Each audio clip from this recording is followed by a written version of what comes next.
जय श्री राम। 5वां अध्याय श्लोक संख्या 3। ज्ञेयः स नित्य सन्यासी यो न द्वेष्टि न कांक्षति निर्द्वंदो ही महाबाहो सुखम बंधात प्रमुच्यते।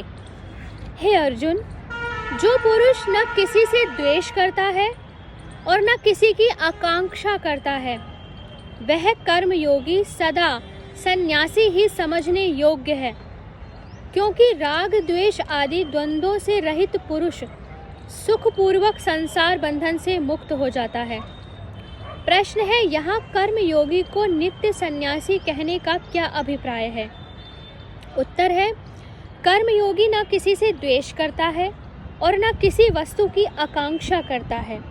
वह द्वंद्वों से सर्वथा अतीत हो जाता है। वास्तव में सन्यास भी इसी स्थिति का नाम है।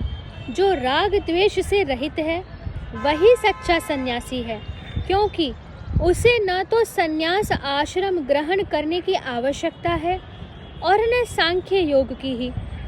अतएव यहाँ कर्म योगी को नित्य सन्यासी कहकर भगवान उसका महत्व प्रकट करते हैं कि समस्त कर्म करते हुए भी वह सदा सन्यासी ही है और सुखपूर्वक अनायास ही कर्म बंधन से छूट जाता है। अगला प्रश्न है, कर्म योगी कर्म बंधन से सुखपूर्वक कैसे छूट जाता है?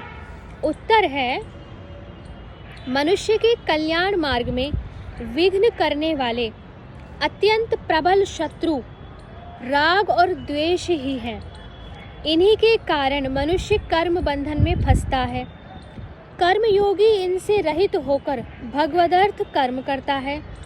अतएव वह भगवान की दया के प्रभाव से अनायास ही कर्म बंधन से मुक्त हो जाता है। अगला प्रश्न है, बंधन से छूटना किसे कहते हैं? उत्तर है, अज्ञान मूलक शुभ अशुभ कर्म और उनके फल ही बंधन हैं। इनसे बंधा होने के कारण ही जीव अनवरत जन्म और मृत्यु के चक्र में भटकता रहता है। इस जन्म मरण रूप संसार से सदा के लिए संबंध छूट जाना ही बंधन से छूटना है। साधन में सुगम होने के कारण सांख्य योग की अपेक्षा कर्म योग को श्रेष्ठ सिद्ध करके अब भगवान दूसरे श्लोक में दोनों निष्ठाओं का जो एक ही फल निःश्रेयस परम कल्याण बता चुके हैं, उसी के अनुसार 2 श्लोकों में दोनों निष्ठाओं की फल में एकता का प्रतिपादन करते हैं। श्लोक संख्या 4। सांख्य योगो पृथक बालः प्रवदन्ति न पंडितः एकं प्यास्थितः सम्यगुभयोर्विन्दते फलम्। सांख्य योगो पृथक बालः प्रवदन्ति न पंडितः एकम अपि अस्थितः सम्यक उभयोः विन्दते फलम्। भावार्थ है, उपयुक्त संन्यास और कर्म योग को मूर्ख लोग पृथक पृथक फल देने वाले कहते हैं, न कि पंडित जन, क्योंकि दोनों में से एक में भी सम्यक प्रकार से स्थित पुरुष दोनों के फल रूप परमात्मा को प्राप्त होता है। प्रश्न है, सांख्य योग और कर्म योग को भिन्न बतलाने वाले बालक मूर्ख हैं। इस कथन से भगवान का क्या अभिप्राय है? उत्तर है, सांख्य योग और कर्म योग दोनों ही परमार्थ तत्व के ज्ञान द्वारा परम पद रूप कल्याण की प्राप्ति में हेतु हैं। इस प्रकार दोनों का फल एक होने पर भी जो लोग कर्म योग का दूसरा फल मानते हैं और सांख्य योग का दूसरा, वे फल भेद की कल्पना करके दोनों साधनों को पृथक पृथक मानने वाले बालक हैं, क्योंकि दोनों की साधन प्रणाली में भेद होने पर भी फल में एकता होने के कारण वस्तुतः दोनों में एकता ही है। दूसरा प्रश्न है, कर्म योग का तो परमार्थ ज्ञान के द्वारा परम पद की प्राप्ति रूप फल बतलाना उचित ही है, क्योंकि मैं उनको वह बुद्धि योग देता हूँ जिससे वे मुझे प्राप्त होते हैं। उन पर दया करने के लिए ही मैं ज्ञान रूप दीपक के द्वारा उनका अंधकार दूर करता हूँ। ये 10वें अध्याय के 11वें श्लोक में कहा है। कर्म योग से शुद्ध अंतःकरण होकर अपने आप ही उस ज्ञान को प्राप्त कर लेता है इत्यादि भगवान के वचनों से यह सिद्ध ही है। परंतु सांख्य योग तो स्वयं ही तत्व ज्ञान है, उसका फल तत्व ज्ञान के द्वारा मोक्ष का प्राप्त होना कैसे माना जा सकता है? तो इसका उत्तर है कि सांख्य योग परमार्थ तत्व ज्ञान का नाम नहीं है, तत्व ज्ञानियों से सुने हुए उपदेश के अनुसार किए जाने वाले उसके साधन का नाम है। क्योंकि 13वें अध्याय में 24वें श्लोक में ध्यान योग, सांख्य योग और कर्म योग ये तीनों आत्मदर्शन के अलग अलग स्वतंत्र साधन बतलाए गए हैं। इसलिए सांख्य योग का फल परमार्थ ज्ञान के द्वारा मोक्ष की प्राप्ति बतलाना उचित ही है। भगवान ने 18वें अध्याय में 49वें श्लोक से 55वें श्लोक तक ज्ञान निष्ठा का वर्णन करते हुए ब्रह्मभूत होने के पश्चात अर्थात ब्रह्म में अभिन्न भाव से स्थिति रूप सांख्य योग को प्राप्त होने के बाद उसका फल तत्व ज्ञान रूप पराभक्ति और उससे परमात्मा के स्वरूप को यथार्थ जानकर उसमें प्रविष्ट हो जाना बतलाया है। इससे यह स्पष्ट होता है कि सांख्य योग के साधन से यथार्थ तत्व ज्ञान होता है, तब मोक्ष की प्राप्ति होती है। प्रश्न है कि पंडित शब्द का क्या अर्थ होता है? उत्तर है परमार्थ तत्व ज्ञान रूप बुद्धि का नाम पंडा है और जिसमें वह हो उसे पंडित कहते हैं।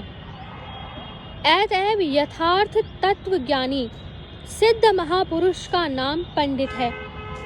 प्रश्न है कि एक ही निष्ठा में पूर्णतया स्थित पुरुष दोनों के फल को कैसे प्राप्त कर सकता है?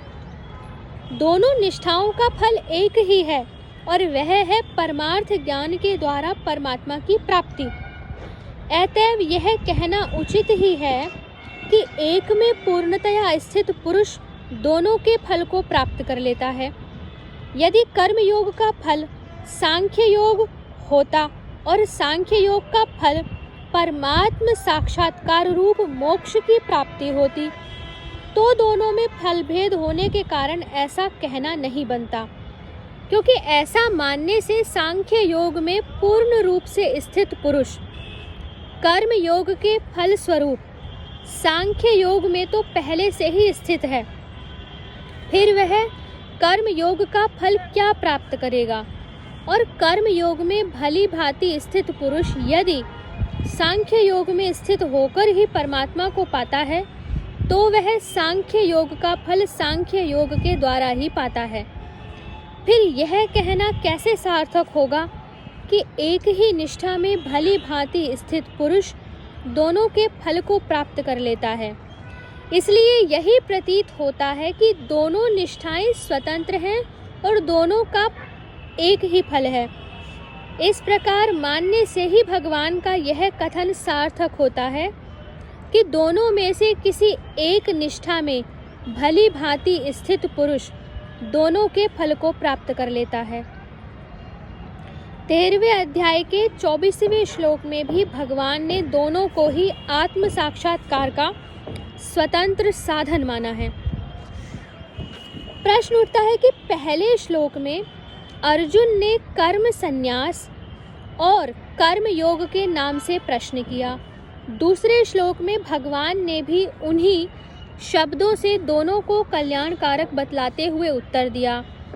फिर उसी प्रकरण में यहाँ सांख्य और योग के नाम से दोनों के फल की एकता बतलाने का क्या अभिप्राय है? उत्तर है कि कर्म संन्यास का अर्थ कर्मों को स्वरूप से छोड़ देना और कर्म योग का अर्थ जैसे तैसे कर्म करते रहना मानकर लोग भ्रम में न पड़ जाएं। इसलिए उन दोनों का शब्दांतर से वर्णन करके भगवान यह स्पष्ट कर देते हैं कि कर्म संन्यास का अर्थ है सांख्य और कर्म योग का अर्थ है सिद्धि असिद्धि में समत्व रूप योग। अतएव दूसरे शब्दों का प्रयोग करके भगवान ने यहाँ कोई नई बात नहीं कही है। प्रश्न है, यहाँ अपि भाव से क्या भाव निकलता है? भली भांति किए जाने पर दोनों ही साधन अपना फल देने में सर्वथा स्वतंत्र और समर्थ हैं। यहाँ अपि इसी बात का द्योतक है। श्लोक संख्या 5 से आगे के वीडियो में पढ़ेंगे। हरे कृष्णा।